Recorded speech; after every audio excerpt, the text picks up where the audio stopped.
Well, welcome everybody. I'm Paul Terry. I'll be your host. I'm from HERO, the Health Enhancement Research Organization.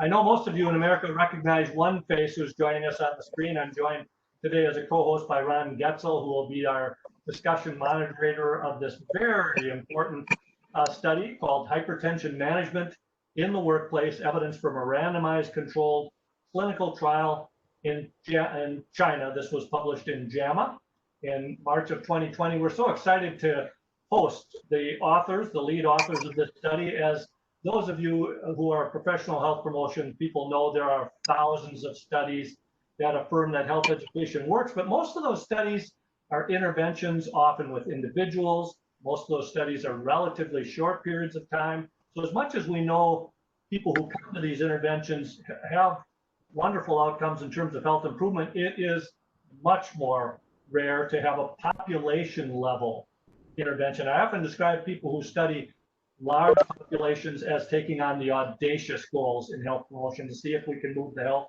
of the whole population. To tell us how they did that in China, you have, again, three very accomplished researchers. I'm going to introduce each in turn, and then we're going to start our presentation with Dr. Zengwu Wang. So I'm going to start with my introduction of you, Dr. Wang.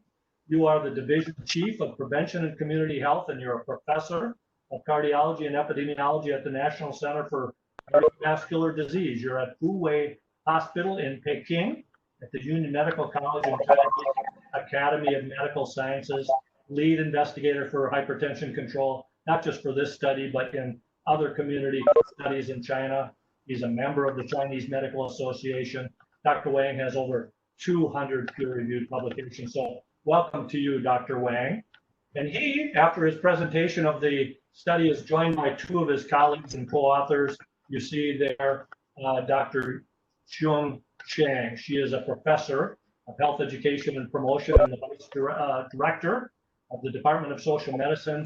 She's the standing director of the Chinese Association of Health Education and Health Promotion. And she too has published more than 200 original research articles in both English and Chinese academic journals.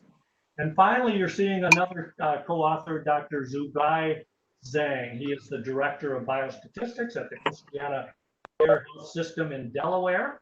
He's research professor of medicine at Thomas Jefferson University, affiliate professor in biomedical ethics and engineering at the University of Delaware. He's been published in New England Journal of Medicine, Journal of American College of Cardiology, Circulation, and many others. And finally, he needs no introduction in America, but of course we're glad to be joined by Dr. Ron Getzel, senior scientist and director of the Institute for Health and Productivity Studies at Johns Hopkins Bloomberg School of Public Health. He's also vice president of consulting and applied research at IBM Watson Health, internationally recognized. And he too, no coincidence intended here, has published well over 200 peer-reviewed articles. I've come up to the feeling, Ron, that once you experts 200, you just stop counting. So that just seems to be the round number that you all seem to. So as people have joined us, I'm noticing not everyone is on mute. Please put yourself on mute if you can, as our presenters are getting underway. And Dr. Wang, if you could go ahead and bring up your presentation and get us started. Dr. Wang is going to present the key findings of this very important research about his ability to move the health of a whole population at many workplaces. And as I said, then Dr. Getzel will join in and moderate the discussion. And then we'll hear more management loss from Dr. Wang and Dr. Chang. So with that, I'm going to turn it over to you, Dr. Wang.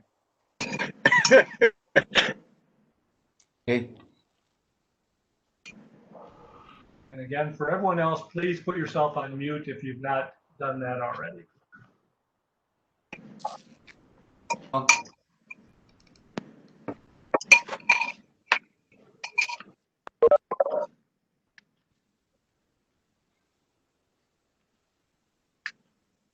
Okay. How to turn off the camera? Yep, you could turn off your cameras if need be. Ron, just for you to know, my video is not connecting at this point, so if you could also help coach our speakers through. Okay. Thanks very much for Terry, and thank you for a nice introduction. Dear professors, ladies and gentlemen, I'm Zengwu Wang from Beijing, China.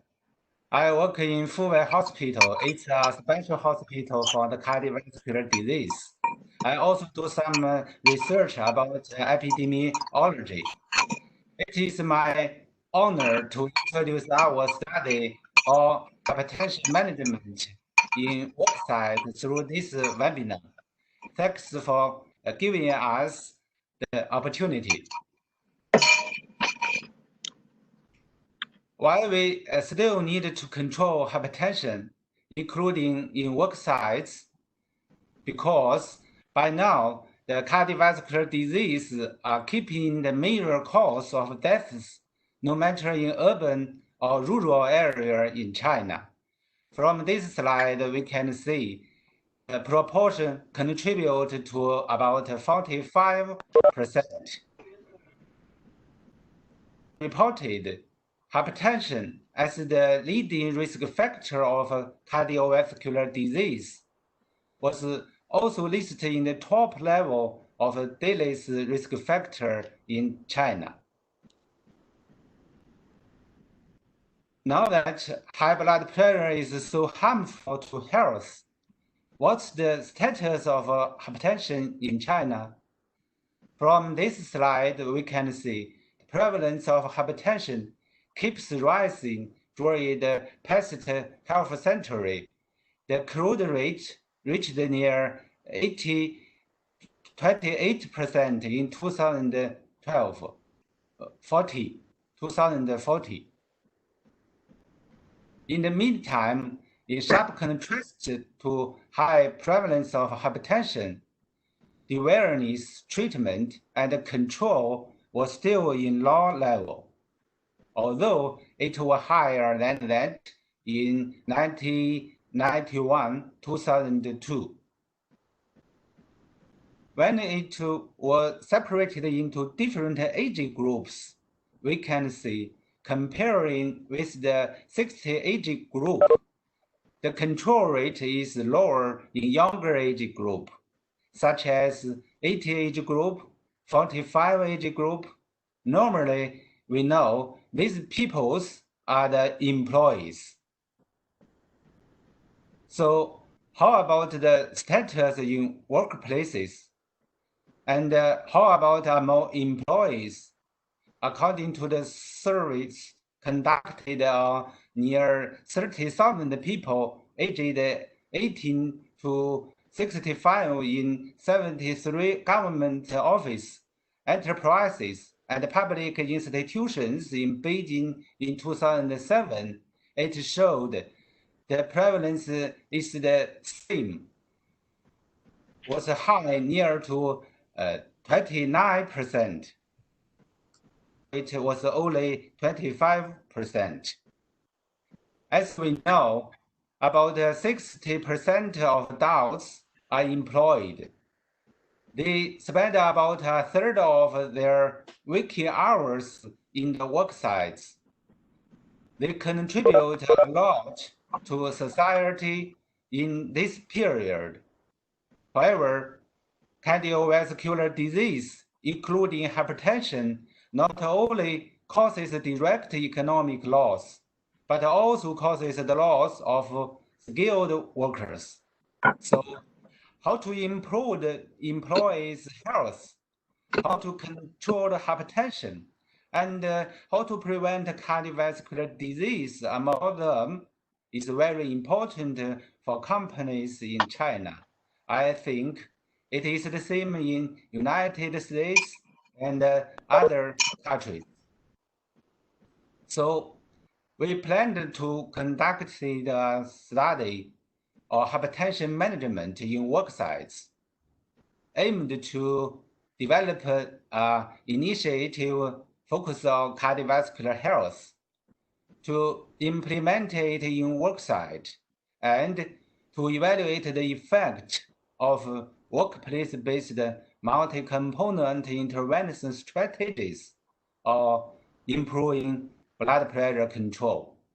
Finally, we want to improve control rate of hypertension to more than 50% in the management group.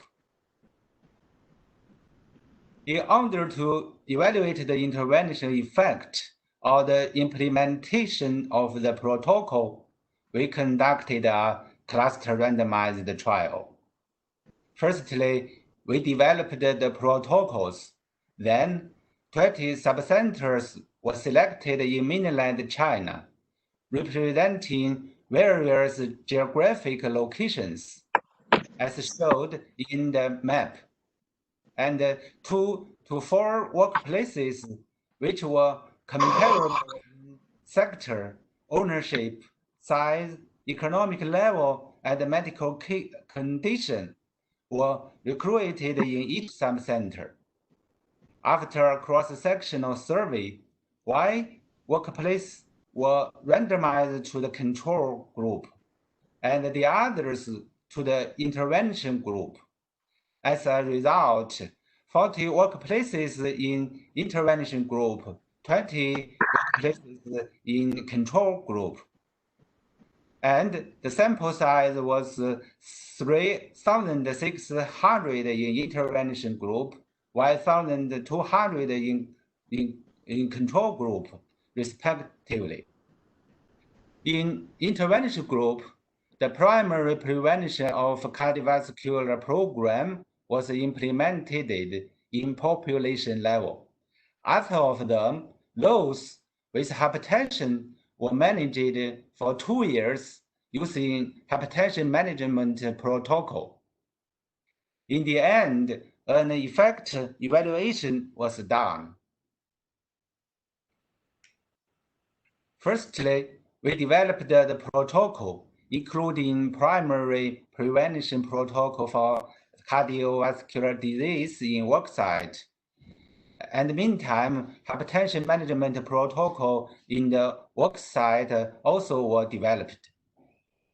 Then we implemented it in the selected workplaces, and in the end, give an evaluation. One of the protocols is about primary prevention of cardiovascular disease in workplaces. It was developed on the basis of recommendations from the American Heart Association. It was population-based, aimed to improve employees' cardiovascular health. It contained several components. The first one is cardiovascular disease health and education, normally through lectures, posters, and text messages. The next is a reasonable diet. By providing nutrition education, health diet information, and the employees was encouraged to select the healthy food. Tobacco sensation, many companies developed the tobacco control regulation. It was prohibited from smoking in the workplaces. Physical environment promotion, including modifying workstations and office layouts. Physical activity, normally including exercise breaks during working hours, provide accessible indoor and outdoor sports facility. Stress management, including meditation, playing Tai or deeper breathing, also including health screening annually. Another is about hypertension management oriented by Chinese hypertension guidelines. It consists of the following components. The first is classification of hypertension.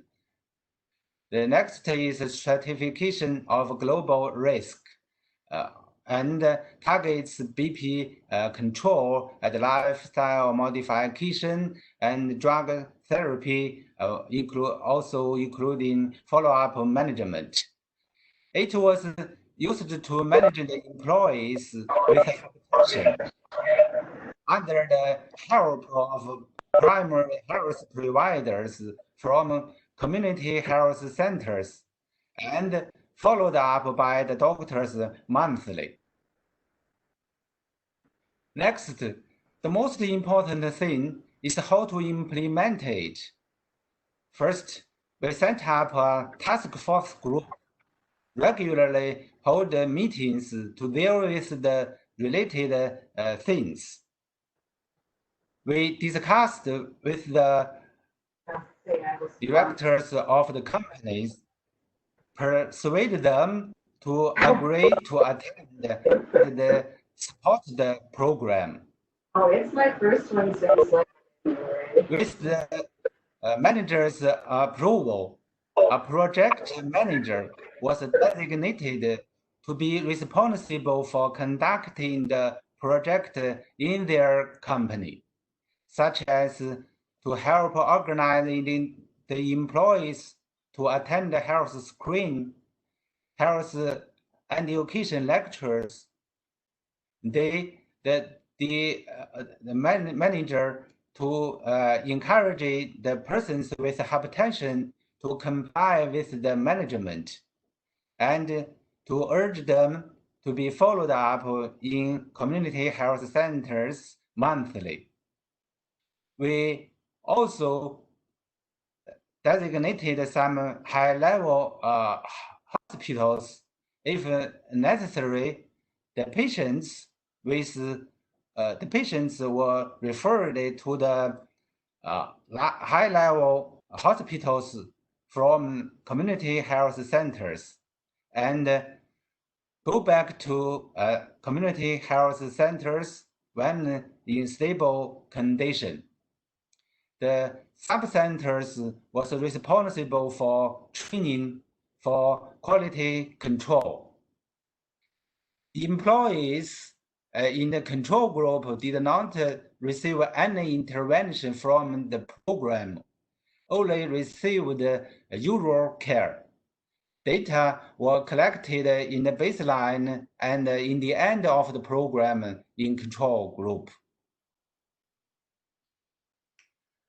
How to implement the program?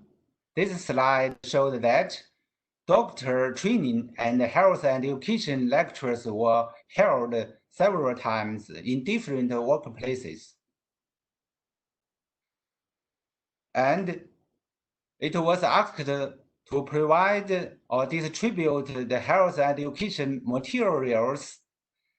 Some were made by coordinating centers or some by company itself to make it.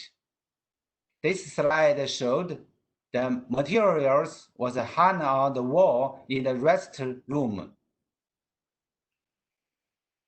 Some companies built a self-service health room equipped with some device.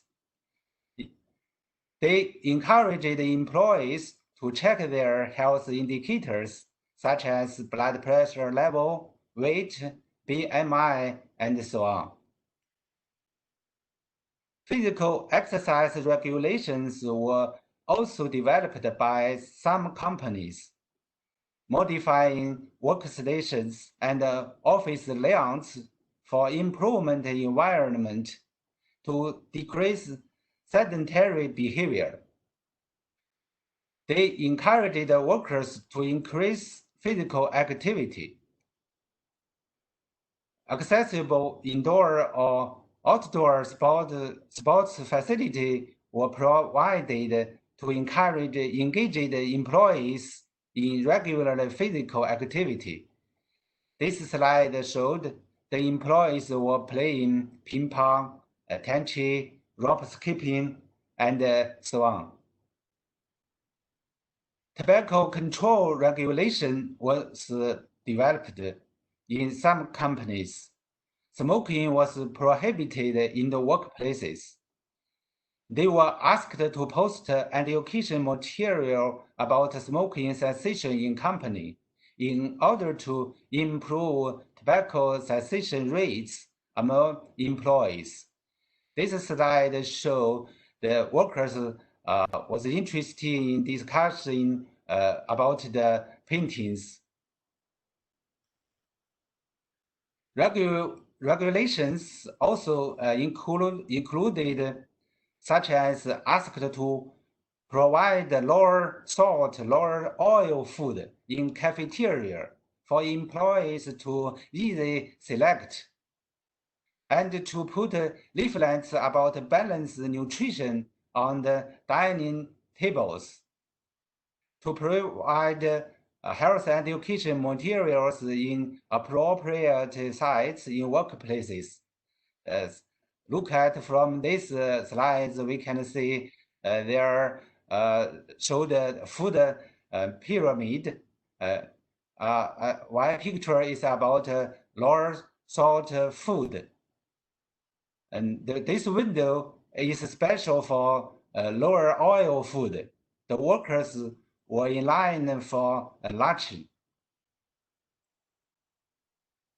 Another important issue was that the employees was followed up regularly by doctors from community health centers, and the workers like to consult with the doctors from community health centers when they were with trouble. They were asked to attend the annual health screening. This slide showed experts from sub-centers were performing quality control. For effect evaluation, more than 3,000 patients completed the follow-up in intervention group, about 996 in control group. From this slide, we can see the control rate increased from 20.9% to 44% in control group, from 20.1% to 66.2% in intervention group. The change was greater in intervention group than in control group. The intervention effect was significantly different from the variables except for the other occupation status. The changes of blood pressure level was same with the control rate. It was bigger in intervention group. We also can see lifestyle changes was also larger in intervention group, such as drinking, exercise, salt intake. Along with time going, the control rate was rising in the intervention group, especially in the first 3 months, then gradually increased throughout the whole duration. The control rate reached to 65.6% in 21st month.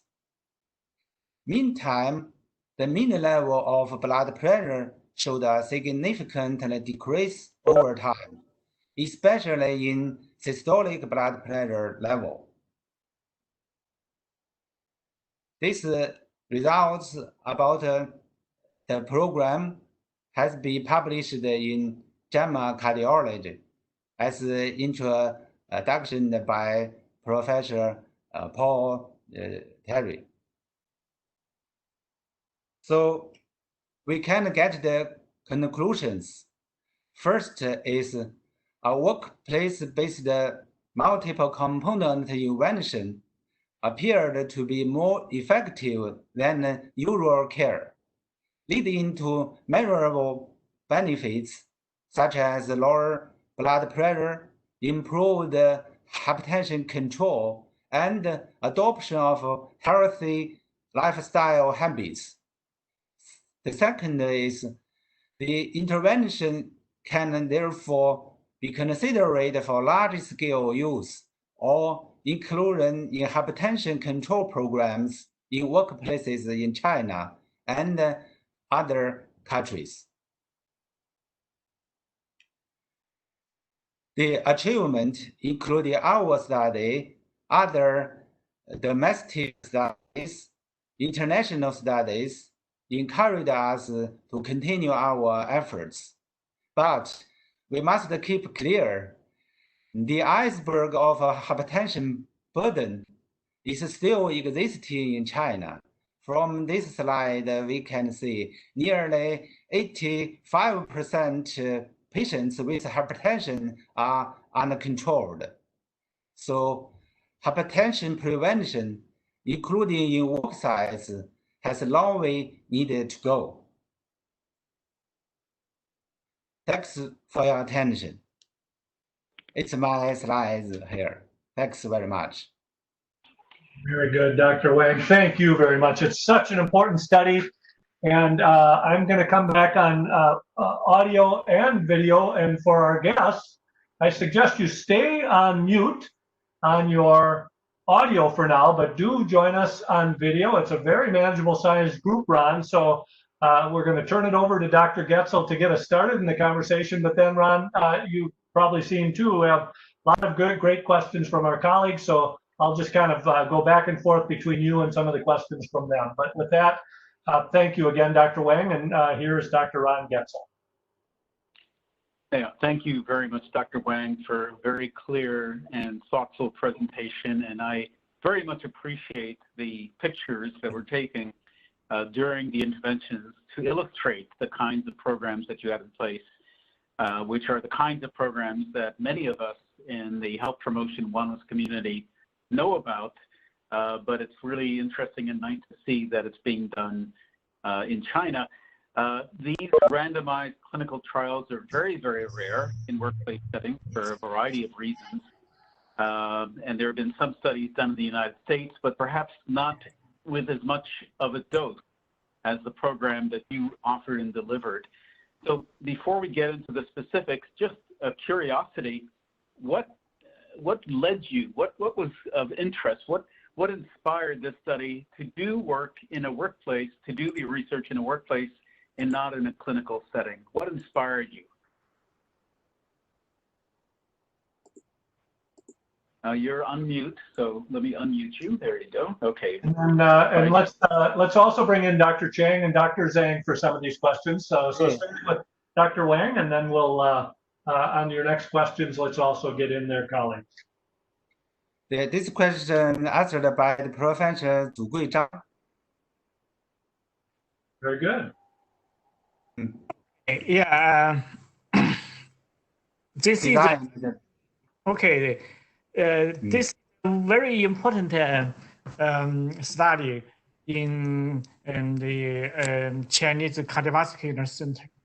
The inspiration for this study is to improve the hypertension management control in workplaces, because in China, as we can see that majority of workplaces are still having the hypertension management issues. So how to effectively control this large percentage of people in hypertension? And because since the 1960 and 1970, there are some observational studies in China for the hypertension management.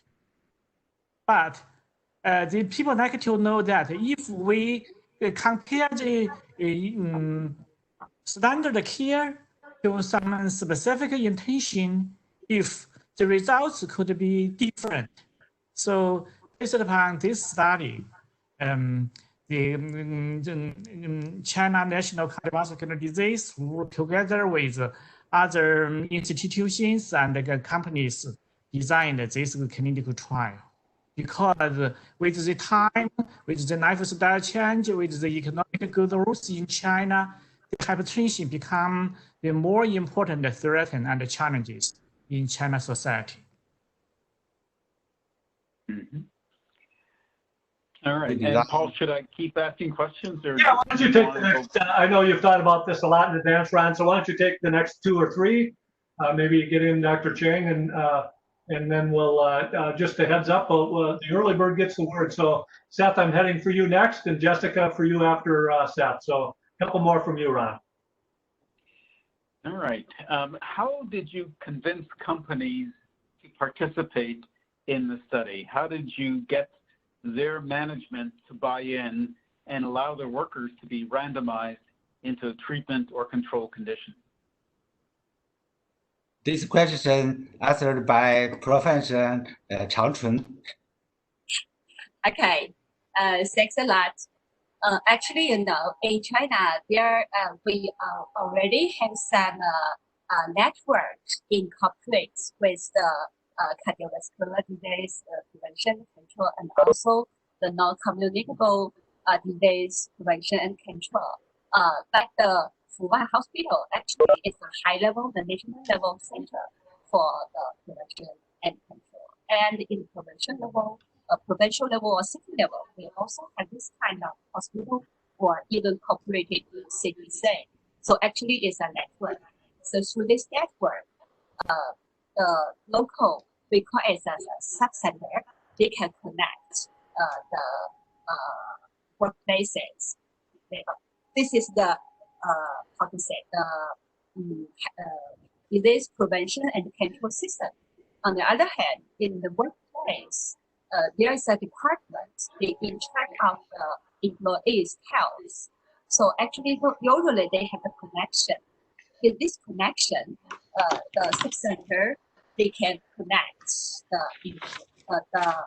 director or the department in the workplace. So first of all, they do so many work, discuss, dialogue, participate with the department or the director in charge of the health. Then they promote their to involve in the program. Of course, when we do the baseline survey and the intervention program, they do the informed consent. Then the employee, I think both, because the departments in the workplace, they like to encourage their employees to join the program. It's quite important. And also they concern the health promotion program as their workload. So it means the employee can involve in the activities, health promotion activities in work time. I think that's also an advantage for the employee. So it can promote the employee joining program.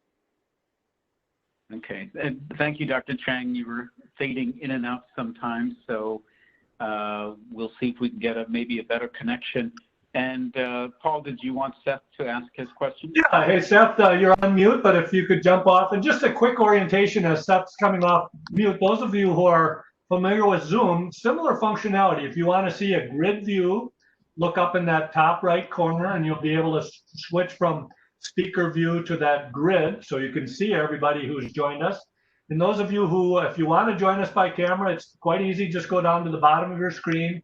That thing that looks like a camera, you can just turn that on. We'll enjoy seeing some of our friends from around the nation. And then again, do stay on mute unless we call on you for some of your questions. So with that, Seth, over to you. Yeah, thanks, Paul, and thank you, research team from China. Thank you so much for this important work. We really appreciate it. And I, like Ron, really appreciated the photographs. Just gives us a sense of what you're doing and reminds us of much of the work that we've done throughout our careers as well. So we know these are very big undertakings, and the scale at which you have done this is very impressive. So once again, I thank you for your effort and your rigor. One question I have is, you measured the intervention group multiple times to assess their blood pressure and other metrics. I'm wondering if you have a sense of whether that in itself was a teaching moment and had an impact on the participants. And if you were to repeat this now as an intervention or a program, if you didn't have all that measurement, or would you include the measurement again? I hope that question makes sense to you, but it's really about the impact of the measurement as opposed to all the education and other things you did. Who? Okay. Professor Zhang? Okay, yeah. Thank you for this wonderful question. It's indeed the measurement themselves is a very important part and a component for the intervention, because if the participate in the measurement in the intervention group will asked to take measurements, they will help them to keep adherence for the intervention strategies. So I think this measurement are the as one people asked in the questions, we can consider the measurement as a part of the intervention, so we can see the impact of all the measurements in the intervention. Yeah, thank you. I think that's really important for those of us that are trying to think about how to do this in our country and other places, to remember that that measurement and the interaction with the medical professionals had an impact on the participants. So thank you for that. Yeah, I do think that I do believe that the measurement is a kind of intervention. In terms of the study, I think both in the prevention group, they had the measurements once a month, and also for the control group, most of them they also have the measurements. So I think in the if we evaluate the outcome, I think it's quite okay to show the influence of the. Again, as Dr. Getzel said, you're fading a little bit, Dr. Chung, but I thought the control group was only measured pre and post, not every month. Did I miss that? Yeah. Yes, in the yes. control group, only 2 times. The first is in the baseline for the data collection, and the another is in the end. During the period, they accepted the usual care, not accepted from the program. Understood. Thank you so much. Thank you. How about we head over to Jessica, and then another question came in next from Sean. Hi, Sean, I see you might be having a little trouble getting on camera. We'll check with you in a minute after Jessica's question to see if we can get you on audio, and then heads up to Phil Swayze. We'll head your way next. But Jessica, if you could come off mute and join in. Hello, thank you so much for allowing me to ask the question, and thank you to the researchers for bringing this fabulous study to us. My question is about the relationship between the workplaces and the community health centers. Prior to this study, did very many workplace interventions include some relationship with community health centers, or is the collaboration between workplaces and the community health centers really unique in this study? Yeah, I answered this question. When they begin, we first need to make engagement with the community health centers and the companies. We select the community health center near the company. Why we do like this? It is think for easy to visit the workers in the company. So we for each company we designated Y community health center. The community health center is responsible for the company to give the employees consulting and to check up annually and to visit monthly, like this. Yeah. And Jessica, I know you had a couple more questions. Did you want to jump in with additional ones, Jessica, or move on? To ask, you can feel free to come back to me if you have time. Yeah, we will, Jessica. Thank you. And Sean, why don't you try to see if you're able to join us on audio? I know you're having a little trouble with video. Otherwise, I'm glad to represent your question, Sean. Were you referring to my questions? I do. Yeah, I can hear you, Sean, if you want to jump in. Okay. And I think my question was a follow-up to Seth's question and regarding the intervention of the measurement and the measurement of the biometric measurement being an intervention of itself. And I thought that was a interesting question. I think it was answered by the panel as far as the frequency to see if it matched with the control group. I think that was one of my questions, right? Well, the other one, Sean, that I find personally quite interesting, you essentially contrasted the private sector health system of the U.S. with the public system of China by asking if reducing utilization, overutilization, especially of healthcare, is a goal in China, or often people in our country are preoccupied with whether or not there's a return on investment from these kinds of studies. Could you comment on whether or not either of those, maybe starting with you, Dr. Zhang, given you also work here in the United States and you know that our systems are quite different. Could you comment on whether or not return on investment is an objective for this kind of research? Yeah, I think this is a very good question. Return to the measurement of the utilization and the measurement in the intervention group and the standard care group.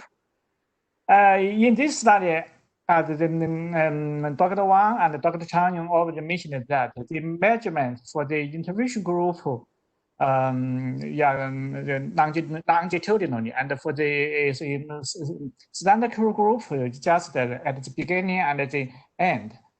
And the measurement things can be like reduce the utilization for the not only the community health, but also for like refer to the other nearby hospitals. So I think this measurement, the measurements themselves are quite good way for the intervention group. I think that will be quite different between China and the United States, because comparatively we can say that visiting a or like the facility should be much easier in China than in the United States. This is one of the important differences between the two different cultures for conducting this kind of studies. And engagement and the participation engagement. I had a question regarding that. Often our programs in the United States to get employees to engage in interventions, the outcome is not just the improved health, but there's a reward or an incentive of some sort. Were there any built in for your program, your intervention programs? I think this is one of another big differences between the two cultures. I would like to say that as who answered this question about if like the adherence to health advice and the management directives more readily achieved in the Chinese culture, the short answer is yes. Because in the United States, it's not easy for like institutions or companies inspire or encourage the employee or participants to attend this kind of intervention. In China, we can say that in China, in institutions and other companies, there are specific departments take care of like the employees' health. And there are different type of incentives to encourage participants. For example, in this study, all the time spent on the intervention group will count as a part of work hours. This is, I think, is the major incentive for participants.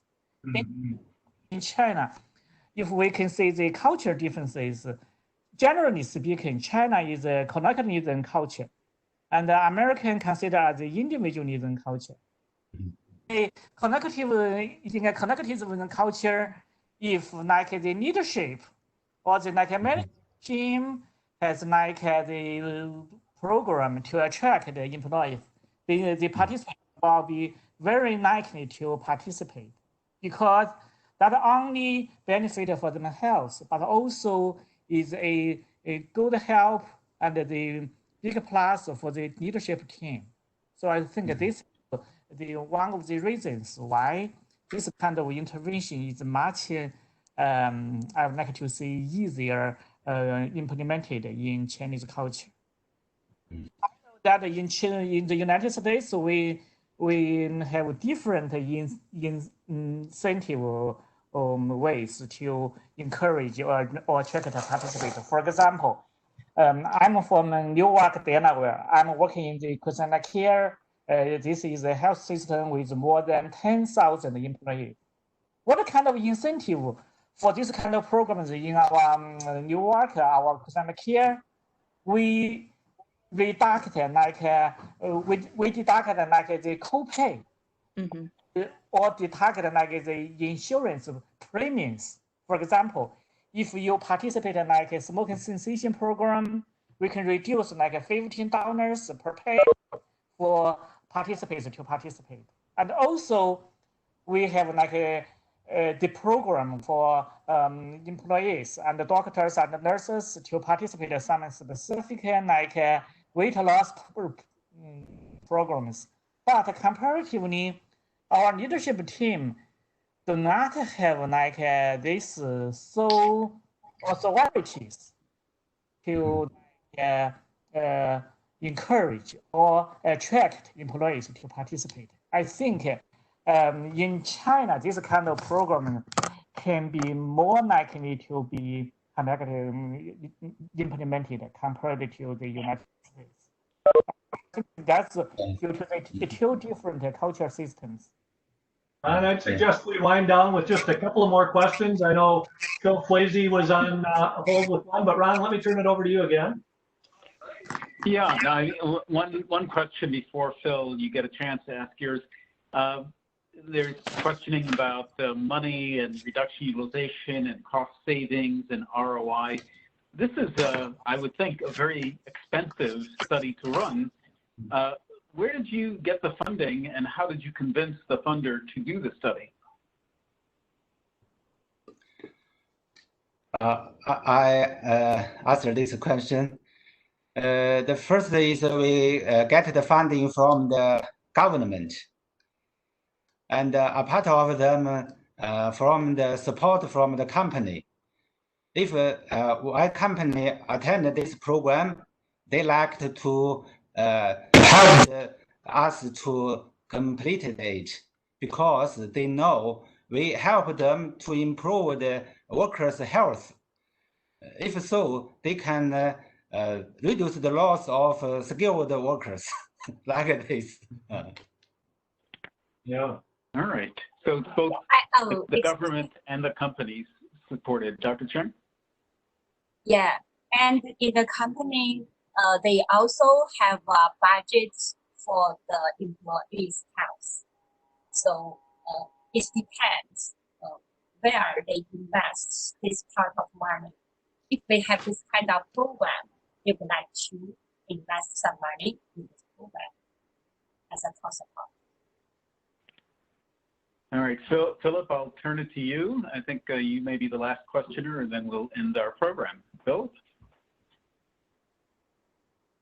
Actually, I think we might have answered Phil's, Ron, because as I review it again, I think it was cost effectiveness, ROI measurement related. So maybe I'll take the liberty of asking one more question, if that's okay, Dr. Zhang.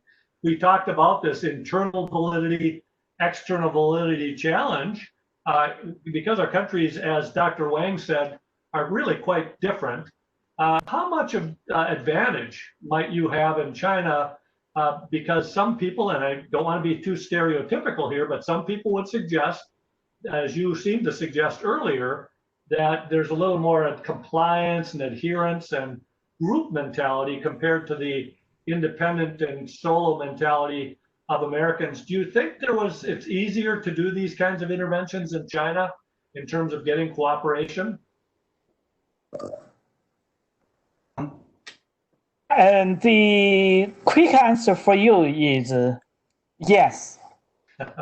Because as I said, in the United States, no matter in the federal government or state government level, or much less like in the different institutions and companies, I would like to say in the United States, there is lack of authorities to attract or encourage participants for some specific program. For example, it's very hard to imagine for the United States to get the funding for the government level for this kind of intervention program. And in addition, it's very hard for the United States to have announcements or the program or initiatives to attract so many participants. For example, maybe it's not easy to lobby the leadership manager teams from different institutions. So I think the implementation in China should be much easier than the United States. Okay. Hey, Ron, let me turn it over to you for any. Go ahead, Dr. Chang. Well, I think in the future, maybe it's both. It's some advantage and disadvantage for this kind of program. I think for the advantage is that the employer, they are more and more interested in this kind of health promotion program in the workplace because they already get some benefits. But on the other hand, I think for the employee themselves, they choose, they may not follow collective activities. They want to protect themselves. They have their right to make decisions. I think both in the future. Very good. Ron, any closing thoughts from you? And I'll also ask for any closing thoughts from Dr. Wang. Ron? No, I think this is a very, very important study, and we were so happy to see it. It's so rare, as I said earlier, to conduct randomized clinical trials in workplace settings in the U.S. because it's so hard to convince companies to do it, so hard to convince employees to participate. So what you've done is actually monumental.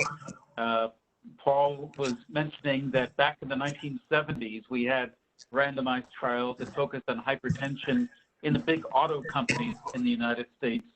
And at that time, it seemed okay, normal to do it, but we haven't done very many. And the studies that we've done have not been as intensive and as much dose and a combination of clinical and organizational cultural interventions. So I think what you've done is really quite dramatic and a landmark study. We just need to replicate that in the United States. I'll turn it back to you, Paul. Yeah, Dr. Wang, any closing thoughts from you?